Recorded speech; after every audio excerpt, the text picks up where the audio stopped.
इमरान खान साहब के साथ साथ अब सहाफ़ियों पे भी मुश्किल वक्त आ गया है। कल आदिल राजा साहब को गिरफ्तार कर लिया गया था लंदन में, और अब इसके बाद कुछ ऐसे यूट्यूबर्स हैं, कुछ ऐसे सहाफ़ी हैं जिनके बारे में रियासत का ख्याल ये है कि ये एंटी स्टेट हैं, तो उनके खिलाफ कार्रवाई का भी फैसला कर लिया गया कि अब वाकई जो बाहर बैठे हुए सहाफ़ी हैं या यूट्यूबर हैं या सोशल मीडिया इन्फ्लुएंसर हैं उनको गिरफ्तार किया जा सकता है या नहीं, ये हम आपको आज के व्लॉग में बताएंगे। और इमरान रियाज साहब ज़ाहिर है अभी तक हिरासत में हैं या कहाँ पे, इनके बारे में कुछ नहीं कहा जा सकता। आफ्ताब इकबाल साहब को गिरफ्तार किया गया था, वो मुल्क से बाहर चले गए हैं। समी इब्राहिम साहब को गिरफ्तार किया गया था, वो अब खामोश हो चुके हैं। औरिया मकबूल जान साहब यकीनन बहुत अरसा जहाद करते रहे हैं, लेकिन अब उन्होंने भी जहाद छोड़ के वो भी मुल्क से बाहर बैठे हैं और ख़ामोशी इख्तियार कर ली है।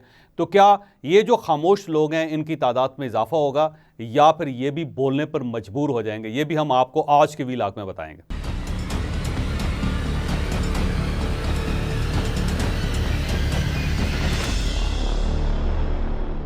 9 मई के बाद पाकिस्तान के अंदर बहुत बड़ी बड़ी तब्दीलियां आई। पहली तब्दीली जो थी वो कुछ यूट्यूबर्स और सहाफ़ियों को गिरफ्तार कर लिया गया था, जिसमें इमरान रियाज साहब की गिरफ्तारी है, जिसके ऊपर बार बार मैं ये कह रहा हूं कि अगर उन्होंने कोई जुर्म किया तो उन्हें अदालत में पेश करना चाहिए, और अगर अदालत में पेश नहीं भी किया जाता तो कम अज़ कम उनकी सलामती के बारे में उनके घर वालों को ज़रूर मुतला करना चाहिए।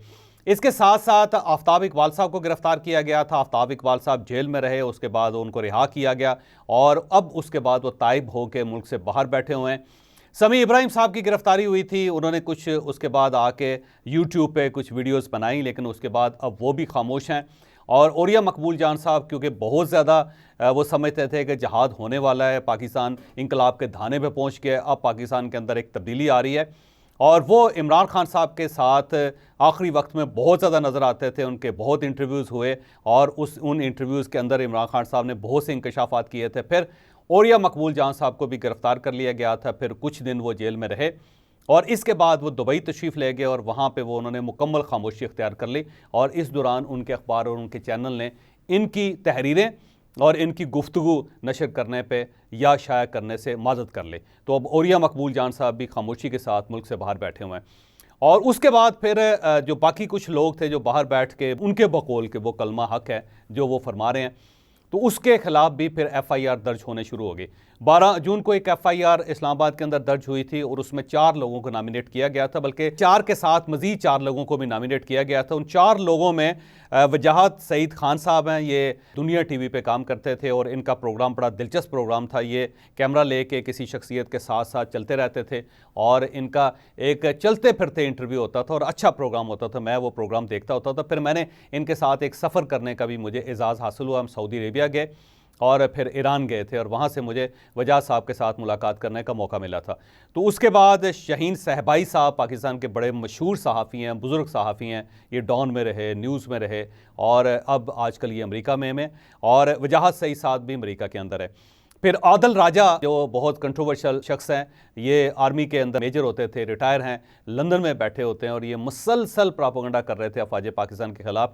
ये भी उसी FIR के अंदर नामजद थे। और चौथे जो मुलज़म हैं वो हैदर मेहदी साहब हैं। हैदर मेहदी साहब कनाडा के अंदर हैं। इन 4 लोगों पे 12 जून को एक FIR इस्लामाबाद के अंदर लॉन्च हुई थी, जिसमें इनके ऊपर ये एतराज़ किया गया था, इनको के ऊपर ये इल्ज़ाम लगा था कि ये पाकिस्तान के अंदर अफरा तफरी फैला रहे हैं, अफवाज पाकिस्तान और रियासत पाकिस्तान को बदनाम कर रहे हैं।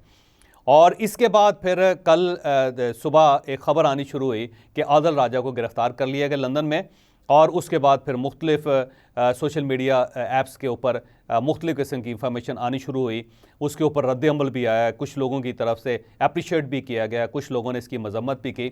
8 घंटे आदिल राजा साहब गायब रहे और पुलिस की हिरासत में रहे। फिर उसके बाद उनको छोड़ दिया गया पहली इन्वेस्टिगेशन के बाद, और उसके बाद वो खामोशी इख्तियार कर गए। उन्होंने सिर्फ एक ट्वीट दी और उसमें उन्होंने कहा जी मैं खैरियत से हूँ, लेकिन साथ उन्होंने ये भी कहा कि पाकिस्तान के अंदर जो जमहूरियत है उसका अलम मैं बुलंद रखूँगा और मैं एफ़र्ट करता रहूँगा। लेकिन उनको किस जुर्म में गिरफ़्तार किया गया था और पुलिस ने उनके साथ क्या सलूक किया, इस पे वो मुकम्मल खामोश है। और इसके बाद ये मंजर से मुकम्मल तौर पे हट गए हैं, गायब हैं और किसी जगह ये नज़र नहीं आ रहे। तो आदिल राजा जो है वो पहले विक्टिम बने हैं या पहली मिसाल बने इस सारे मामले में। और फिर जब ये गिरफ़्तार हुए और उसके फ़ौरन बाद एक और FIR दर्ज हुई इस्लामाबाद में, जिनमें 2 लोगों को मुलज़म करार दिया गया। इसमें मोईद पीरज़ादा साहब जो हमारे सहाफ़ी दोस्त भी हैं टेलीविज़न पे शो करते थे। इनके ऊपर दूसरे लोगों को, आम लोगों को उकसाने का मुकदमा बना और फिर इनके साथ साबर शाकर साहब जो सहाफ़ी भी हैं और ARY के ऊपर तवील अरसा प्रोग्राम करते रहे, वो इस वक्त लंदन में मौजूद हैं, उनका नाम इस FIR में दर्ज हुआ। फिर सईद अकबर हुसैन जो है, इनके ख़िलाफ़ भी मुकदमा कायम हुआ। ये मुकदमा कल 14 जून को दर्ज हुआ था और इनके ऊपर ये इल्ज़ाम है कि इन्होंने इंसाइट किया था 9 मई और 10 मई के वाक़यात को, लिहाजा इनकी गिरफ़्तारी भी होनी चाहिए और इनको भी सज़ा होनी चाहिए और इन्हें अदालत में पेश करना चाहिए। अब सूरत-ए-हाल ये है कि 2 FIR हो चुकी हैं। एक FIR 12 जून को ही, जिसमें वजाहत सईद खान है, शाहीन सहबाई साहब हैं, आदिल राजा साहब हैं और हैदर मेहदी साहब हैं, और दूसरी FIR जो है उसमें मोईद पीरज़ादा साहब हैं, साबर शाकर साहब हैं, सईद अकबर हुसैन साहब हैं। और ये जो FIR है ये एक आम शहरी माजिद महमूद ने दर्ज कराई और उनका आपरा थाना में, और इनका ये कहना है कि इन लोगों ने इंसाइट किया और इन लोगों को गिरफ़्तार करके अदालतों में पेश करके इनको सज़ा होनी चाहिए। तो मुझे यूँ महसूस होता है, बल्कि इंफॉर्मेशन भी है, कि अब वो सहाफ़ी जो एंटी स्टेट समझे जाते थे या प्रो इमरान खान समझे जाते थे, अब उनके ख़िलाफ़ भी घेरा तंग हो रहा है। अब इनके ख़िलाफ़ भी कार्रवाइयाँ होना शुरू हो गई। 2 सहाफ़ी जो जिनका ताल्लुक़ वजाहत सईद खान है, वो मुसलसल प्रोपेगेंडा कर रहे हैं अफ़वाज पाकिस्तान के ऊपर और बड़ी रिजेंटमेंट है पाकिस्तान की अफ़वाज की तरफ से। और इनके बारे में ये बयान किया जाता है कि ये जो जनरल राहील शरीफ थे, एक्स आर्मी चीफ़, उनके साहबजादे के दोस्त थे, और जब जनरल राहील शरीफ आर्मी चीफ़ होते थे तो ये ज़्यादातर वक्त आर्मी चीफ़ हाउस के अंदर ही नज़र आते थे। फिर ये दुनिया TV पे किसी की सिफारिश पे, बकौल किसी और के, मैं पहले कह रहा हूँ कि बकौल किसी और के किसी की सिफारिश पे दुनिया TV में काम करते रहे। और फिर इन्होंने राहील शरीफ साहब का एक इंटरव्यू भी किया था, और एक ही इंटरव्यू था राहील शरीफ साहब का जो वजाहत साहब ने किया था, और उसकी मेन रीज़न ये थी कि ये उनके साहबजादे उनके दोस्त हैं। फिर ये भी इनके बारे में कहा जा रहा है कि ISPR उन दिनों उनको बहुत सपोर्ट करता था, इनको हर जगह लेके जाता था, जहाँ जहाँ ख़बर बन सकती थी, जहाँ जहाँ कोई विज़िट होता था तो वजाहत साहब को साथ ले जाया जाता था। लेकिन जब जनरल राहील शरीफ का दौर ख़त्म हुआ और जनरल बाजवा साहब आए तो फिर इनका दरवाज़ा बंद कर दिया गया, फिर ISPR के अंदर नज़र नहीं आए। फिर कुछ अरसे बाद इनकी जॉब चली गई, ये जॉब से फ़ारग हो गए और फिर उसके बाद ये मुल्क से बाहर चले गए। तो अब ये बाहर बैठ के मुसलसल प्रोपेगेंडा कर रहे हैं, और इस प्रोपेगेंडे का जो हदफ है वो अफ़वाज पाकिस्तान है। तो वजाहत सईद खान साहब के ख़िलाफ़ ठीक ठाक किस्म की एक रिजेंटमेंट पाई जाती है अफ़वाज पाकिस्तान के अंदर, लिहाजा इनके ख़िलाफ़ भी FIR हुई। शाहीन सहबाई साहब बड़े पुराने सहाफ़ी हैं, इसमें कोई शक नहीं, और हम सब इनकी तहरीरें पढ़ के, इनकी ख़बरें पढ़ के बड़े हुए हैं। लेकिन अचानक इनके अंदर जो शिफ्ट आई वो ज़्यादा ख़तरनाक है, और ये मुसलसल प्रोपेगेंडा कर रहे हैं शाहीन सहबाई साहब भी, लिहाजा इनके ख़िलाफ़ भी FIR हो चुकी है। और अब ये दोनों अमेरिका के अंदर है, और अफ़वाज पाकिस्तान की तरफ से, ये रियासत पाकिस्तान की तरफ से, हुकूमत पाकिस्तान की तरफ से पूरी कोशिश की जा रही है कि या तो इनके ट्वीटर्स बंद करवाए जाएँ बाहर से, और इनकी सोशल मीडिया जो प्रेजेंस है उसको बंद करवाया जाए, और साथ साथ इनके ख़िलाफ़ अमेरिका के अंदर भी केस दर्ज करवाए जाएँ, और इन्हें वहाँ से पाकिस्तान मंगवा के इनका केस पाकिस्तानी अदालतों के अंदर चलाया जाए। और साथ हैदर मेहदी साहब जो हैं कनाडा के अंदर है, उनके ख़िलाफ़ कार्रवाई करने का भी पक्का मनसूबा बना लिया गया, बल्कि पाकिस्तान के अंदर जो जो उनके हैंडलर्स हैं या यहाँ पे जो उनके सपोर्टर्स हैं या फैमिली मेम्बर्स हैं जो उनको सपोर्ट कर रहे हैं, उनके ख़िलाफ़ भी कार्रवाई का फ़ैसला हो चुका है। आदिल राजा एक मिसाल हैं, और इस मिसाल की बुनियाद पे हम ये कह सकते हैं कि आने वाले दिनों में इन सब के ख़िलाफ़ भी कार्रवाई होगी, क्योंकि रियासत ने बाकायदा फ़ैसला कर लिया कि अब हमने किसी शख्स को स्पेयर नहीं करना।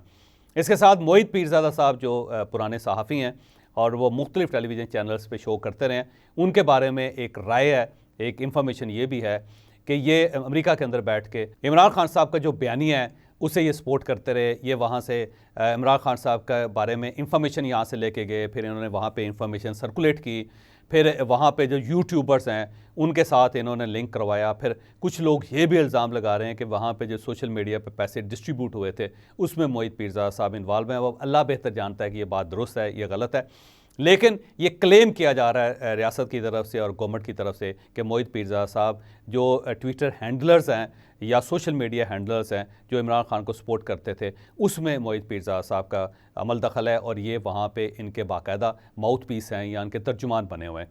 साबर शाकर साहब के ऊपर भी इल्ज़ाम लगा। साबर शाकर साहब जो ही यहाँ पे पाकिस्तान में रजीम तब्दील हुई तो साबर शाकर साहब समझदार आदमी है कि यहाँ से निकल गए और जाके इंग्लैंड के अंदर बैठ कर वहाँ पे इन्होंने अपने यूट्यूब चैनल के ऊपर बहुत से प्रोग्राम करने शुरू किए। अब ये इनका हक है कि ये क्या राय रखते हैं, लेकिन रियासत पाकिस्तान का ख्याल ये है कि अगर इन्होंने सच बोलना है तो पाकिस्तान आके बोलें, यूके में बैठ के ये पाकिस्तान के ख़िलाफ़ प्रोपेगेंडा क्यों कर रहे हैं। तो साबिर शाकिर साहब के ख़िलाफ़ भी एक बाकायदा एक कार्रवाई का आगाज़ कर दिया गया। इसी तरह सईद अकबर हुसैन हैं, इनके बारे में भी बाकायदा पूरे केस तैयार किए गए हैं और इनकी ट्वीट्स और फिर इनके सोशल मीडिया के ऊपर जो प्रेजेंस है, जो ये गुफ्तगू करते रहे हैं, उन सब का डाटा भी जमा कर लिया गया। तो पहली जो बात है वो ये कि जहाँ जहाँ इनके पेजेस हैं उन वहाँ पे शिकायत एक रियासत पाकिस्तान की तरफ से दर्ज की जा रही है, वो यूट्यूब हो या वो फेसबुक हो या फिर ट्विटर हो, और वहाँ पे इस्टेब्लिश करने की कोशिश की जाएगी कि ये लोग एंटी स्टेट हैं, ये लोगों को इंसाइट कर रहे हैं और पाकिस्तान के अंदर इन्होंने बहुत अजाब फैलाया हुआ है, पाकिस्तान के अंदर बहुत प्रॉब्लम्स पैदा कर दिए हैं। और ये अगर केस हुकूमत पाकिस्तान ने कर दिया तो मेरा ख्याल है वहाँ पे इनकी जो प्रेजेंस है सोशल मीडिया पे वो कम हो जाएगी। और इसके साथ साथ जहाँ जहाँ ये लोग मौजूद हैं वहाँ पे केसेस भी दर्ज करवाए जाएंगे। स्पेशली साबिर शाकिर साहब क्योंकि ब्रिटिश नेशनल नहीं है, वो विजिट वीज़े पे इंग्लैंड के अंदर है, तो वहाँ उन्हें वो सहूलतें हासिल नहीं हैं जो ब्रिटिश नेशनल्स को हासिल होती हैं। तो मेरा ख्याल है हुकूमत पाकिस्तान जब ये केस वहाँ पे लड़ेगी तो साबिर शाकिर साहब को खासे मसाइल का सामना करना पड़ेगा, क्योंकि एक तो नेशनल नहीं है, विजिट वीज़े पे हैं और वो वहाँ पे बैठे हुए हैं, तो डेफिनेटली फिर शायद उनका वीज़ा कैंसिल हो जाए और उन्हें पाकिस्तान वापस भिजवा दिया जाए या बरतानिया से निकलने का हुक्म जारी कर दिया जाए। तो आने वाले दिनों में वो तमाम लोग जो रियासत के ख़िलाफ़ बयानियाँ क्रिएट कर रहे थे या इमरान खान साहब को सपोर्ट कर रहे थे या इस वक्त पाकिस्तान के ख़िलाफ़ प्रोपेगेंडा कर रहे हैं, इन सब के ख़िलाफ़ एक घेरा तंग किया जा रहा है। और आने वाले दिनों में आप ये देखेंगे कि ये सब आदिल राजा की तरह गिरफ़्तार भी होंगे और इनके ख़िलाफ़ बाकायदा केसेस भी होंगे। और पाकिस्तान में जो जो इनके हैंडलर्स हैं, जो इनके अकाउंट्स देख रहे हैं, अकाउंट्स में पैसों वाले अकाउंट्स, बैंक अकाउंट्स की बात कर रहा हूँ, जो इनके बैंक अकाउंट्स पाकिस्तान के अंदर हैंडल कर रहे हैं, जो इनके यहाँ पे यूट्यूब और फेसबुक के अकाउंट्स से हैंडल कर रहे हैं, उन सब के ख़िलाफ़ भी कार्रवाई का फ़ैसला कर लिया गया। और साथ साथ जो सोशल मीडिया कंपनीज़ हैं उन सब को भी वार्न किया जा रहा है, उन सब के ऊपर भी वहाँ पे केसेस दर्ज करवाए जा रहे हैं, उनको भी बताया जा रहा है कि ये लोग एंटी पाकिस्तान एक्टिविटीज़ में मुलव्वस हैं। तो आने वाले दिनों में मेरा ख्याल ये है कि ये सब लोग या तो उरिया मकबूल जान की तरह खामोश हो जाएंगे या फिर आदिल राजा की तरह इनकी गिरफ़्तारी और इनको वार्निंग दी जाएगी, और इसके साथ साथ इन सब के ख़िलाफ़ रेड वारंट जारी करके इन सब को पाकिस्तान लाने की कोशिश की जाएगी। तो आने वाले दिन मीडिया के लिहाज से बहुत ही ज़्यादा ख़तरनाक हैं, और वो लोग जो बाज नहीं आए, जिन्होंने आज भी इमरान खान साहब का परचम नीचे नहीं होने दिया, वो सब अब कानून के और अदालत के दायरे में आने वाले हैं।